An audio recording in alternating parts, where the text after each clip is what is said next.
Welcome to Trippy Commentaries and our coverage of the 2014 fantasy football season. We have made it to week 5.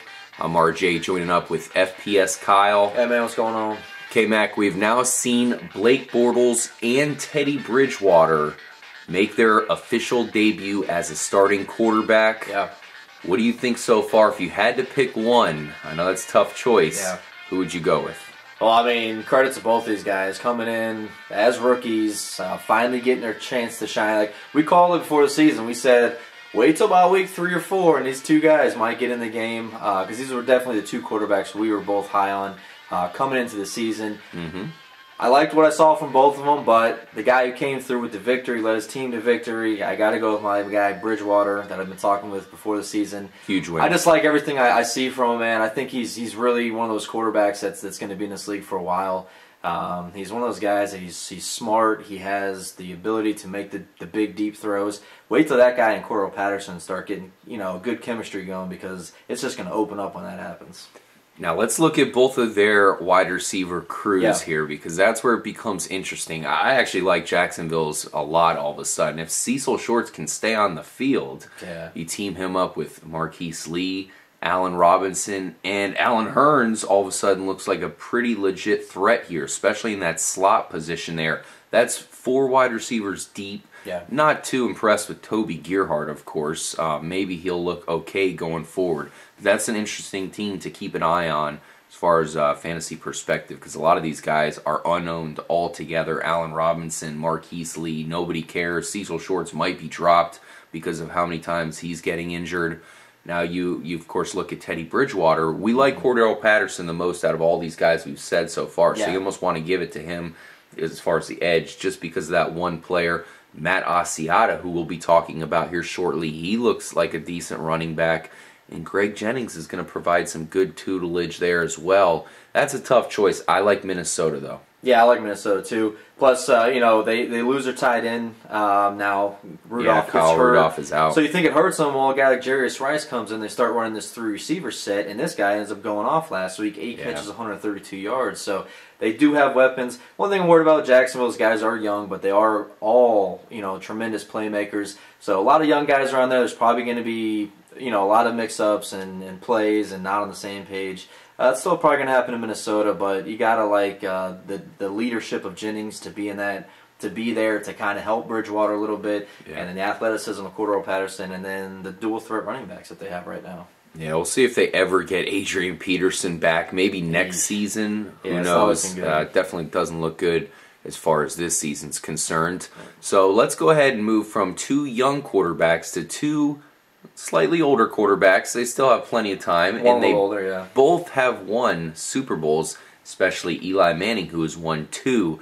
Now we're talking about Eli Manning and Joe Flacco. Both these guys were completely given up on last year from a fantasy perspective. Eli Manning he was throwing interceptions left and right.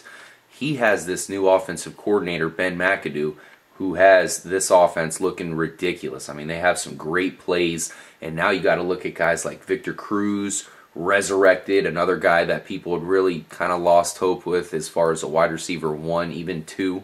Now he looks like a pretty safe bet at wide receiver 2. I would try to grab him if you can, maybe still trade, because he's going to get better under this offense. Larry Donnell completely exploded last year. We got to point out the fact that, last week, Eli Manning really fell off after he lost Marty Bennett, his big tight end. He left. That's where Eli started throwing a bunch of picks. Now he has this big tight end that he's using. In the offseason, we all thought it would be Adrian Robinson, another tight end that we all liked a lot. He fell off. Now it's Larry Donnell. Of course, they have Rashad Jennings, who's a pretty capable backup back there. Running back. This looks like a pretty prosperous offense that we might want to take advantage of. Oh, definitely. And, like I said, I was telling you earlier before this, I've noticed each week that Eli Manning seems to be getting better. This offense seems to be getting better. You can look at his stats. He's being more efficient. He still had the interception last week, but I'll take 4 touchdowns to 1 interception. I'm fine with that. So you're going to see this offense continue to get better because, like you said, Larry Donnell, the first couple of weeks, they weren't really sure what they had in him yet, and they figured it out last week. Throw the ball anywhere close to him in the end zone up high, he's going to come down with it. absolutely dominated. And then you saw the resurgence of a guy named Ruben Randall, who a lot of guys have forgot about. This was a guy who put up pretty good numbers last year. Has always been that number 2 guy there for Eli to rely on. Once he starts going, it's going to only open up that offense for Victor Cruz to beat some guys over the top, because that's what he does best. So you're going to see that coming back around. And then Rashad Jennings has really helped this offense out a lot. He's really taken a lot of that pressure off of Eli Manning to have to move the chains. And they're going to keep feeding him until defense can stop him. As soon as he stops him, they're going to let Eli Manning let loose with his receivers that he's got. And right now, I mean, Giants' offense is looking pretty stacked. Yeah, if you guys are desperate at quarterback, definitely see if Eli Manning's still available. I mean, if you drafted Tom Brady, that's panic city right now. Yeah. Definitely switch up to Eli. Another guy we're going to talk about who's very comparable. In fact, the guy I kind of want to know who you prefer at this point. Is Joe Flacco. I think Eli's like 1 point over Joe Flacco at this point in our season, in our league. Yep. So very interesting to know who you would prefer, because last year, like Eli Manning, we gave up on Joe Flacco. Now he has Steve Smith. This is the best wide receiver he's ever had. Maybe elevating him to legit fantasy status. Oh, I agree. I mean, and that's the thing that he has now. I mean, we've seen Torrey Smith kind of falling off, and that offense last year was absolutely horrendous. The offensive line had a lot of issues. They've seemed to kind of correct that a little bit here, because you got two running backs here that weren't even supposed to be starting this year that are seeming to get, they're getting a lot of carries, getting a lot of yardage in Taliaferro and Forsett looked great last week. He did. But then with that Steve Smith, that deep threat, that guy that plays hard, is always going to fight to try to get open, fight to get the ball. That's what Joe Flacco's needed. I don't know what's happened to Torrey Smith, because Torrey Smith kind of used to be that guy. He used to be that deep threat, him and Joe Flacco connecting those deep passes. Now you got Steve Smith there, man. That just opens up this offense. And, for Flacco, it's my only reason I'm going to pick Eli Manning over him right now is just because I feel if a guy like Steve Smith goes down, it's going to kind of kill that offense, the momentum they have going. I feel that a lot of them feed off of Steve Smith as hard as that guy plays. He goes down, that could hurt them, man, because a lot of teams are going to come up, they're going to play in the box, they're going to try to stuff that run, they're going to say, all right, Torrey Smith, you're going to try to beat us, but it probably not going to happen. Yeah, I think you're going to see Owen Daniels get a lot of looks here as well. One thing that might hurt Joe Flacco there is the fact that he lost Dennis Pitta, but Owen Daniels really fills in perfectly in that position, in that situation. Look for that to pretty much keep on going the whole season as far as being a productive fantasy offense. Definitely grab Joe Flacco in the same way as you would Eli. I like Eli slightly better because of that offense. Ben McAdoo is a future head coach in the NFL. This is going to be the season where he kind of comes to fame because he is in New York. People are going to realize that offense is doing some crazy things. And you're going to see Ruben Randall, who many people gave up on as well from a wide receiver perspective. Even he is going to be pretty valuable going forward. He's another guy who might be on your waiver wire. Try to grab him if possible, guys. Oh, yeah. That offense is just going to keep getting better. Baltimore, I don't know if that offense is going to keep getting better because they also have a new offensive coordinator. So I think they should improve too, but there should be gearing more towards a running offense. Yeah. But from a Steve Smith and a Joe Flacco just bombing it to Steve Smith perspective, I think that should help out as far as fantasy points are concerned. Yeah, definitely. Let's move on from quarterbacks and actually talk about Matt Asiata. We brought him up earlier when we mentioned Adrian Peterson. Of course, he's filling in for AP. This was a huge game he had last week against the Falcons, K-Mac. Oh, yeah. He had 20 carries for 78 yards and 3 touchdowns. We both like McKinnon, but right from the jump, we said, as long as AP's out, you have to start Asiata. He's definitely at least a running back 2. He showed in this game he's probably a running back 1 all of a sudden. Very interesting here. I think that he's going to remain a complete back throughout the rest of the season. Yeah, I mean, it's going to be his position to lose. Whether he starts fumbling out of nowhere, that's the only thing I can see, or he gets hurt. I think McKinnon is the better running back. He is the more complete running back. He's the guy that's got those freak moves, that's going to have the high average, kind of like a Gio Bernard, where he's going to actually put up a lot of running yards. Asiata is going to keep pounding at a team and catch the ball in the backfield, and he's going to score touchdowns. He's going to get all the goal line carries. But I think the combination of these two, we're seeing it. This is kind of becoming something that's, that all these NFL teams want to have now.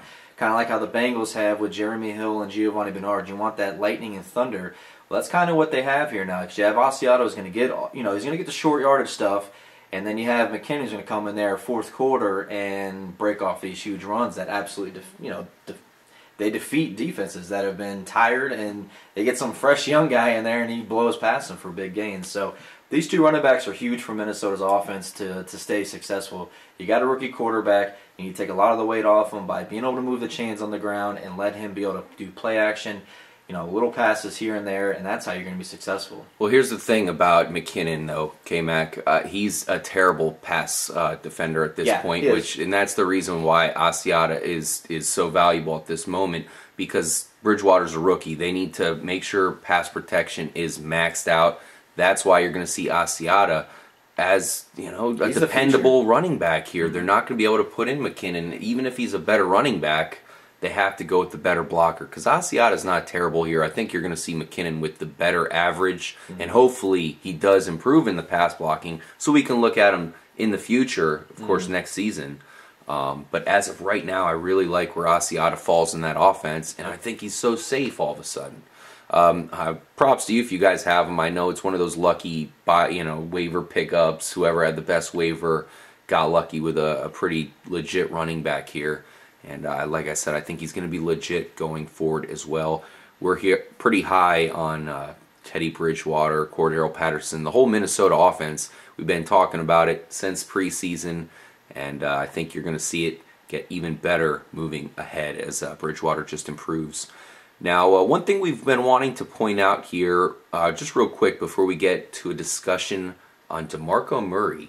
I'm going to ask you if he's the #1 overall pick, K-Mac. We'll see what you think right now. But I just want to point out, for the Atlanta Falcons, K-Mac, have you noticed how good Anton Smith has played? Because I know going into the season, we really liked Devontae Freeman coming out of Florida State. Jacquizz Rodgers, he's not that great of a player, but as far as a #2 running back, you almost kind of want to say, all right, well, I guess he's good enough. Yeah. We all know Steven Jackson's the #1 guy, but now if you look at it, I think Anton Smith has definitely come to pretty much be, of course, the backup, but he's not going to play that much less than Steven Jackson at this point. Not really a valuable fantasy starter, but as far as a backup, handcuff, or possibly starter if and when Steven Jackson goes down, definitely some guy we got to point out. Yeah, that's what we were talking about at the beginning of the season. How long is Steven Jackson going to last? Because we know he's probably going to get hurt. He's a little older now.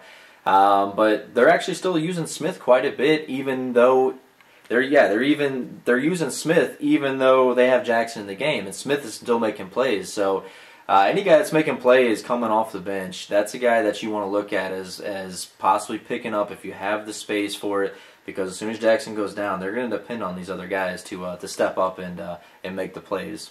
Yeah. Now going back to DeMarco Murray, I know I kind of alluded to it. This guy's been a beast. He's by far the #1 player right now. Definitely looks like the best player in fantasy, but knowing what we, of course, know about his injury past, you really can't take too much away from him, but would you pick him #1 overall right now if we had a redraft?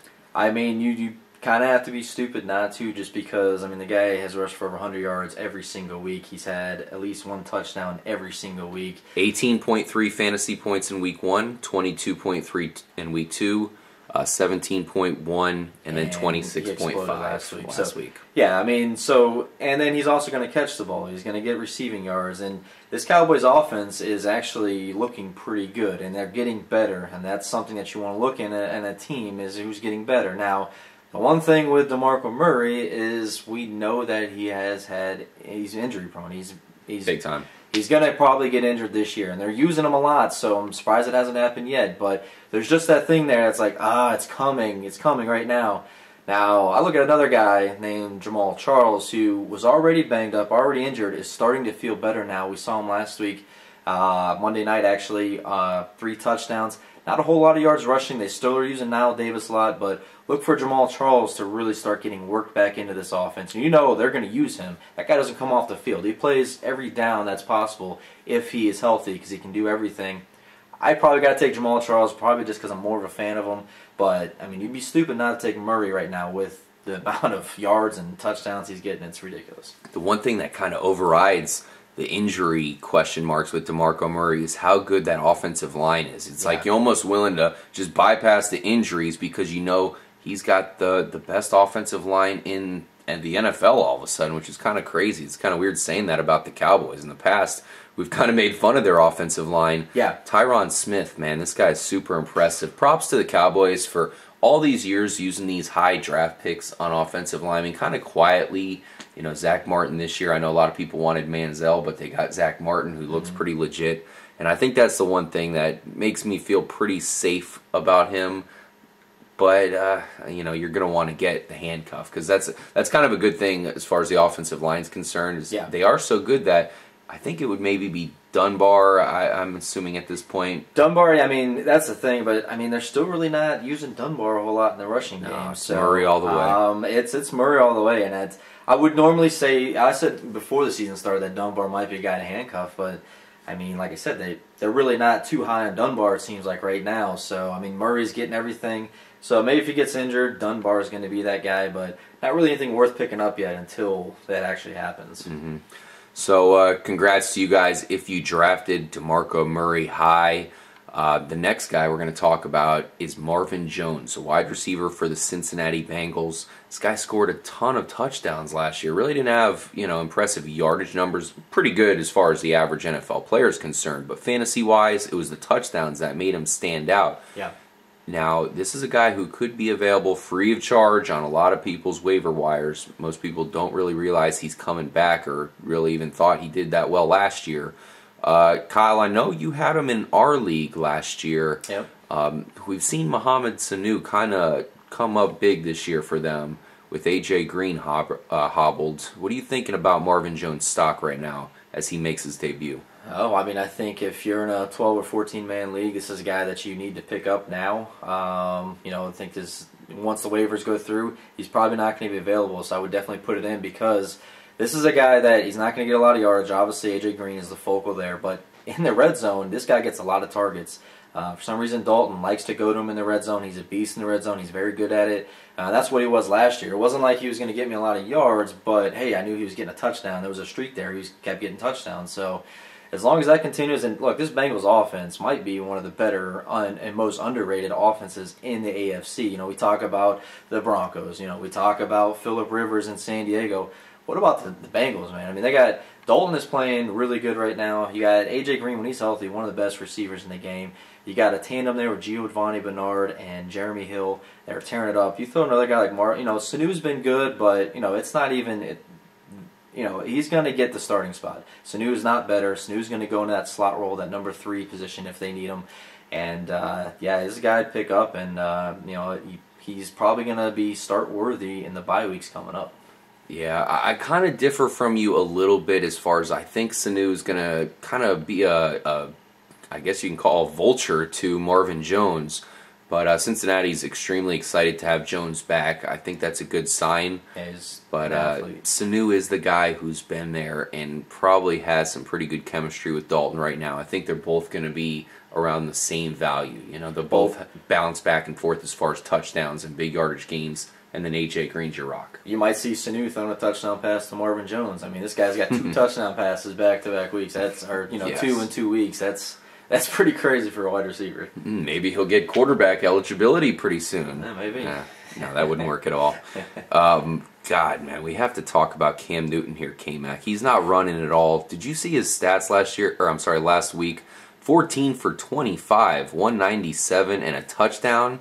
I would not be starting him at this point. I mean, he's done gotta until further notice. Yeah, and I mean, I actually passed on him. I had him last season. This season, I could have drafted him. I passed on him. Just because I felt with the surgery he had, you know, that's always going to bother him a little bit. But then they totally got rid of his whole offense. They didn't do anything to upgrade his running game. They didn't bring any new running backs in. They're trying to still use this trio of Williams, Stewart, and Tolbert, which to me is just still not working. Fozzie Whitaker. It hasn't been working. You know, and they got rid of all of his passing reps. Now they did bring in Calvin Benjamin, who has been good.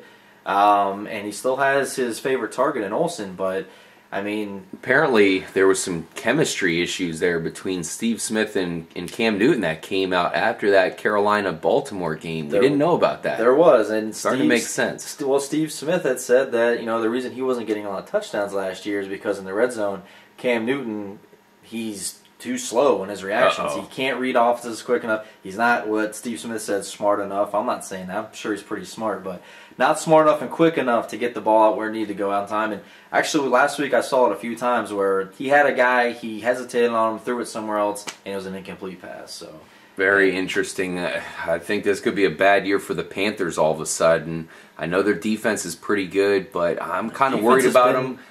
If they snowball and start heading downhill, all of a sudden you have Steve Smith kind of calling out Cam Newton. This could turn out to be a bad season for the Panthers and Riverboat Ron. Pittsburgh just put up a lot of points on them. The Ravens just put up a lot of points on them. That defense, I don't know what's happened, but you got to turn it around, man. Last guy I want to bring up is Mike Glennon for the Tampa Bay Buccaneers. The Bucs have been an absolute fantasy wasteland this year, unless you started Bobby Rainey one week. But Vincent Jackson has been really not good until last week. I know he's got a couple touchdowns. Mike Evans should be doing a lot better. Now he's injured and on the shelf. But Mike Glennon, this guy right here, I think is going to infuse some definite fantasy potential there in Tampa Bay. So those guys that you probably gave up on, the Doug Martins, the Austin Seferian-Jenkins, Vincent Jackson, Mike Evans, I know you have to wait a couple weeks, but don't give up, guys. Mike Glennon I'm trading for Mike Evans right now in a league of mine because he is injured. I have somebody I'm throwing at him because I see a lot of upside from all three of those guys. I guarantee you he's going to be dropped in a lot of leagues. Yeah. Definitely stash him away, guys. Mike Glennon is a really good deep ball passer and really just a decent quarterback. Josh McCown was holding the whole offense back and kind of making us not even want anybody for the entire Tampa Bay system. You might have to give it a couple weeks, but this team will be resurrected from a fantasy perspective. So if you have Vincent Jackson, just hold on. You're about to have a really good player here, a wide receiver 1. Yeah. I know right now he was last year. Yeah, he kind of looked like a wide receiver 2, maybe even a 3. Now you're about to get him back. We'll see what happens with the running backs there. That's certainly an interesting situation. Doug Martin did bounce back last week. We'll see if they continue to use him. And Mike Evans, when he gets healthy, he'll definitely be probably a wide receiver 3. Austin Seferian-Jenkins will be blowing up here, and he's probably going to be a pretty popular waiver pickup. Glennon's going to throw the deep ball to these guys, where McCown never did. So now we're actually going to see that. We saw that last week against Pittsburgh. Took some chances, and pick one of these guys up if they're free agents.